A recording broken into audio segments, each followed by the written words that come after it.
Hi Archers! Today I'll be guiding you through chapter 11. It's a little different from my usual chapter guides. Since this chapter is harder than the previous chapters, I'm going to go a bit in depth. In this video, I'll show you the best equipments and abilities I recommend and how to beat each boss with their weaknesses, tips, and so on.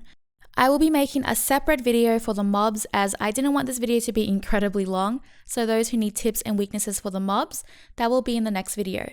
My name is Teeds and I make many ARCHERO videos from guides, tier lists, gameplays, and more. Please do subscribe and click the bell for more ARCHERO content. Disclaimer, this is based on my playstyle, research, and experience. What works for me may not work for you. First, the best equipment and abilities. For this chapter, I strongly recommend running a dodge build, and if you have it, an epic death scythe. The dodge build is 2 times serpent rings and a vessel dexterity. Why I recommend the dodge build is because the bosses in this chapter hit pretty hard, especially with the archer and the end boss. That miss can really save your life multiple times. The epic death scythe has a built-in headshot when mobs are lower than 30% health. In this chapter, the mobs are a huge issue, so you'll want to kill them out quickly. Other than that, it also has the strongest knockback in the game. This is extremely important because the melee mobs in this chapter are very strong, and if you don't have any knockback, they can corner you pretty easily. Because of this reasoning, I will say that Tornado and the Spear are probably not the best weapons to have because there is little to no knockback. This doesn't mean that it's impossible, it's just going to be a lot more difficult. Going back to dodge, if you don't want to use it or you don't have it, you can also use the wolf rings for increased crit chance instead. For lockets, I recommend avoiding the freeze bracelet. This can really mess up some of the mobs and actually make it more difficult for you. I ran with the split bracelet because it was the highest bracelet I had, but you can pretty much use any bracelet except the freeze bracelet. For lockets, I ran the angel locket. It has revived me quite a bit during my runs. Otherwise, I recommend the agile locket or bulletproof locket. For pets, it's your preference, but I ran the laser bat as there are lots of walls in this chapter and the bat's attacks do go through obstacles. For heroes, I recommend using either Meowgic or Helix and avoiding Roller. I ran with Meowgic in my playthrough. In this chapter, you'll most likely have to use a revive. I've completed this chapter around 7 times now, and I didn't use a revive in only 2 of those runs. Use a revive on the boss or level you struggle with most. For abilities, this chapter is very hard both in mobs and bosses, so you will need the top tier abilities. I recommend having Ricochet at least, and then either multi-shot or front arrow. Ricochet will help a lot in this chapter. Always pick up extra life. The ideal combo would be multi-shot, front arrow, and ricochet. So as you can see, the most top tier combo you can get. But if you can't get all 3, then using at least 2 of them will help a lot. For damage, prioritize Crit Master first and then attack boost. Sword strikes also help a lot against the bosses. For health and defense, health boost, slow projectile, dodge, agility, and invincibility. Shield guard is also a good pick, but I would choose that last. Oh, and wingman as well, but I didn't run wingman a lot of my builds because I didn't get it that much, but if you do get wingman, that's also a good ability to have. Extras could be lightning arrow, it's like the budget ricochet, but it does the job, and blaze arrow for a little extra damage. If you're running the staff weapon, then you'll just need diagonal arrows, side arrows, rear arrows, as many of them as you can get, multi-shot, and bouncy wall. This chapter heavily relies on ability luck. I found that I had to get the right or strong combinations to have a massive difference in the outcome. You want to avoid freeze arrow as it messes up 2 of the mobs, which I will show you later in the video. But you can adapt to this playstyle. So the freeze playstyle is a little bit different in this chapter.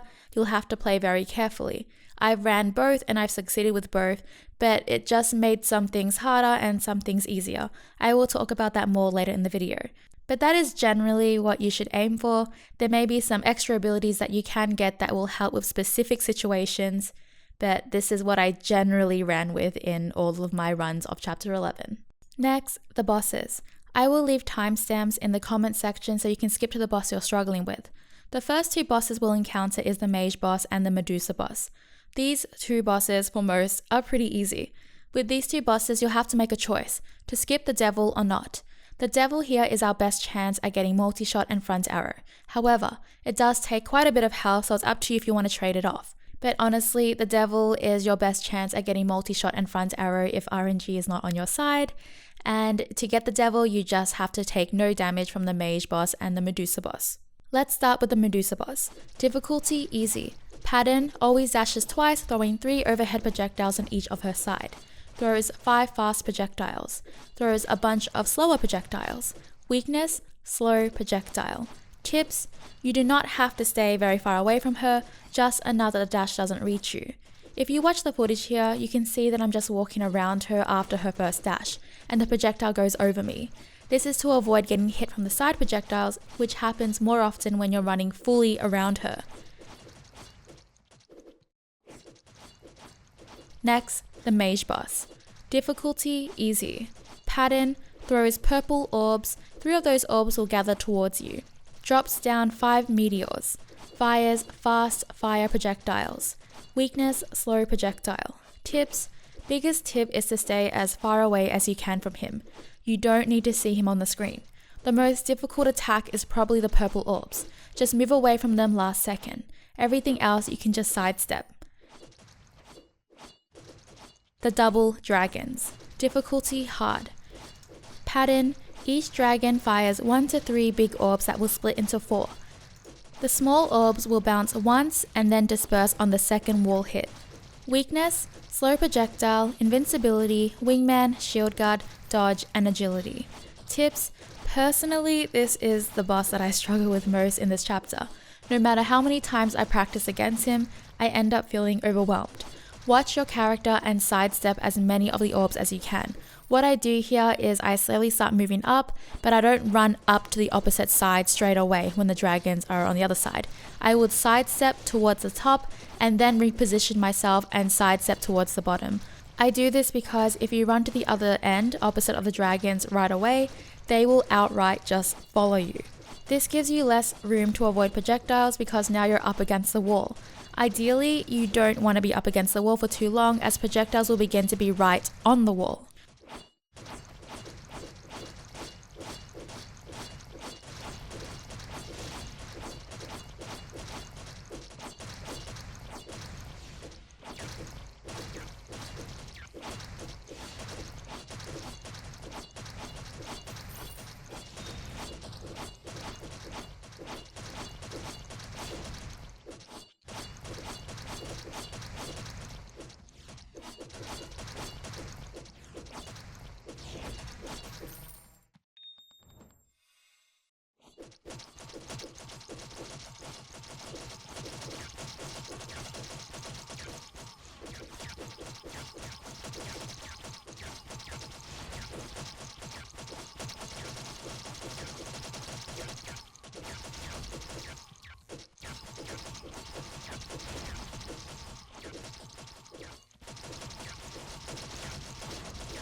The double archers. Difficulty, very hard. Pattern, each archer fires 1 arrow that bounces against the wall multiple times. The attacks set in less than half a second. Will dash around to reposition themselves. Weakness, invincibility, dwarf, dodge, and agility. Some players have said that wingman and slow projectile is also a weakness for the double archers boss, but when I got them, they didn't work for me. I don't know if it's glitched for me or if it's because their attacks are physical or something like that, but that was just my experience. Tips. This is the boss most players have been struggling with, so I strongly recommend using a revive here if you feel that your ability RNG was good for that run. The most annoying part of this boss is that sometimes the arrow path isn't shown and the arrow actually hits you when it's not supposed to, so keep this in mind when against them. Do not stand against the wall. That gives you way less room to move. What I do here is move to every part of the area that is clear. But before you move, let the red line set in, because if you move too early, the line will follow you and it will clear out your safe area and you'll panic and it will make less room on the map for you to move to. Sometimes I step twice, like tap twice to make sure the line is set in. I try to only move in one direction, so generally left or right. Yes, you can go up or down, but try to stay in one general direction. So like up, left, down, left, or up, right, down, right. I do this because if you move left or right too quickly, you may get hit from the arrow you were previously trying to avoid. If you get hit, try not to let it throw you off. Just keep concentrating and focusing. It may take a lot of practice, but don't worry, you'll get better each time. Try and gather as much damage as you can. It makes such a difference with this boss because the longer you're with them, the harder it gets as the panic starts setting in.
The end boss.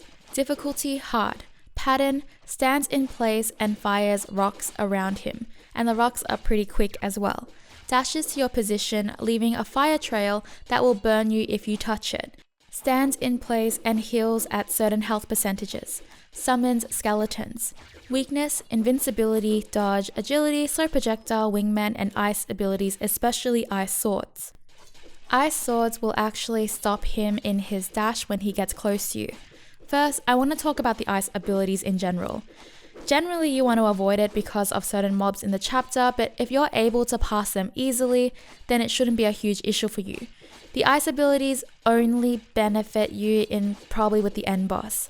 They can actually help a lot with his dash. His dash for most of us is the hardest thing to deal with in this boss.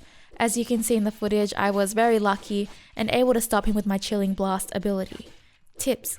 I'm going to be super honest, I completely suck with this boss. To be fair, it's because generally we will get the least practice with him because he's so hard to reach. I figured out his pattern and strategy. I just don't have many chances to implement that strategy due to dying to the mobs around the level 40s. But basically, you do not want to position yourself in a way where his fire will cut you off, so I try not to stand against the walls. When he lifts his hand up, he is summoning a skeleton. When he lifts his sword up, he is about to dash.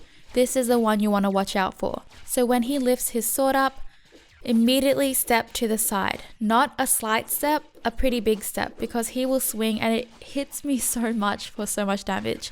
When he's healing, focus on dealing as much damage as you can to him. When he's throwing rocks, focus on dealing as much damage as you can to him. I've only beat him twice without a revive, but even then I was pretty lucky in my fights with him. So out of all the bosses, this is the boss that I probably have to use a revive on the most, and then the second boss would be the dragon boss. But like I said, we don't get much practice with the last few bosses because sometimes it's just too hard to reach them. With the right abilities and as you upgrade your hero and your equipment and you practice more and more against them, it will be easier over time. So don't expect to beat it so quickly, it will happen, I promise. And that is all for the Chapter 11 boss guide. I thank you very much for watching. I will link the mob guide for Chapter 11 in the comments down below. Any likes and comments would be super rad. Feel free to subscribe and click the bell for more Archero videos. I hope to see you again for the next one. Bye!